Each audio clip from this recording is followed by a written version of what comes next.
Championship over the years has been a proven shop to buy from. We've seen countless talents develop and flourish immensely in the second division, and then go on to do the same when picked up by a Premier League club or even European. This includes the likes of Jude Bellingham, Gareth Bale, John Stones, Jared Bowen, James Maddison, Joe Gomez, João Pedro, Ollie Watkins, the list goes on. A new name to that list could very well be in the works at Vicarage Road. It's 25-year-old Georgian attacking midfielder Giorgi Chakvetadze. He signed for Watford this season after spending the season on loan last year for a fee surrounding the 2.5 million mark, which looks like a real bargain now for how good he actually is. In this video I'll be detailing who he is, where he plays, what he excels at, his weaknesses, and which teams he would suit if he was to move. Let's go. He began his career in his home country before moving to Ghent of Belgium in 2017. He left there officially in February 2024 when Watford made his stay a permanent one mid-season. But within that time scored 8 goals and 10 assists in 81 appearances. He also spent half a season on loan at Hamburg and a full season at Slovian Bratislava, playing in all 3 European competitions, contributing 1 goal and 9 assists. In his early career he had shown a lot of potential, winning Georgia's Football of the Year in 2018, but unfortunately injuries had promised his potential otherwise. He's missed large chunks of football due to some common knee injuries, but now for Watford under Tom Cleverley he's finding form, consistency, and has been one of the finest in the Championship. Cleverley's Watford set up in a 3-4-2-1, and Chakvetadze is utilised on the left side of Watford's attacking three, operating in that left-sided half space. So far this season the number 8 has the most assists and has created the most chances in the squad. In the league he's also created the most chances with 57, he also has the most shot creating actions in the league and shares the most progressive carries, clear on that statistic by 19. From those stats you could probably guess he's creative and he's good at taking the ball forward, and you'd be right, he's very good at both of them. He's a ball carrying machine. When there's space to operate with, the distance he takes that ball is frightening. He loves counter attacks, transitions, space to drive into, and drives into that space with a lot of energy. I wouldn't say he's the fastest dribbler in the world, but he does just fine in that department. The stats don't lie.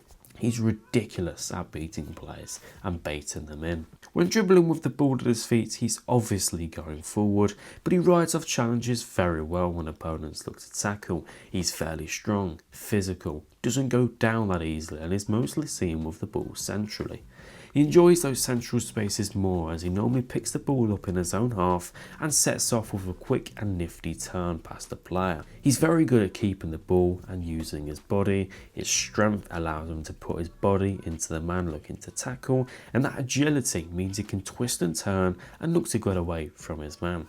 A dribbler that contains the physical traits to knock off challenges is really efficient, because some teams will look to foul a dribbler on purpose, take the sting out of the game and give them a set piece from deep in an attempt to contain them and block them from moving into the final third, putting a limit to the attacking midfielder's creativity. But one that won't be knocked over or off the ball will consume more players in on their trails, baiting players in, which is what the Georgian does. He makes space for the wing-back or the attacking partner alongside him to attack with more time and space, and because of this he usually keeps his passes very simple. He contains passing range of course, and he can hit them long, but a simple short pass to a teammate alongside him or just beyond the number 9 is quite common for him when high up the pitch. The assist against QPR is a fine example. Talking more on his contributions in the final third, with here his weakness: finishing. End product. He hasn't scored more than 2 goals in a season since 2018. If he could finish, he'd be worth 30 to 40 million. He'd be complete. Often in the final third, he just lacks consistency. Sometimes, now and again, he can come up with an amazing finish, like his free kick against Millwall. He's got it in him. But often he just gets it wrong. Accuracy can be a big problem, and when it's not accuracy, it's the power on the shot, making it ridiculously easy for the goalkeeper. Finishing is one thing, but decision making plays a role in this too. He can hold onto the ball for a little bit too long or shoot in the wrong moment. Making an easy block for the defender is quite common, but this is something that can improve with more experience at his level. He's 25, so he isn't far off his prime, but this may be a weakness that may just always be there, unfortunately. I touched on his preference and quality being in the half spaces and more centrally, but he's effective out wide, just maybe not as intense. He often looks to slow the play down 1v1, consider taking on his man, but move onto his right foot and head across into the box. It's always pretty accurate. He can run to the byline and cross with both feet with a good delivery, nice amount of weight on the cross, height on the cross, giving that creative flexibility. Off the ball, he works hard, he covers yards, has good spatial awareness, and as a ball winner, he's not bad either.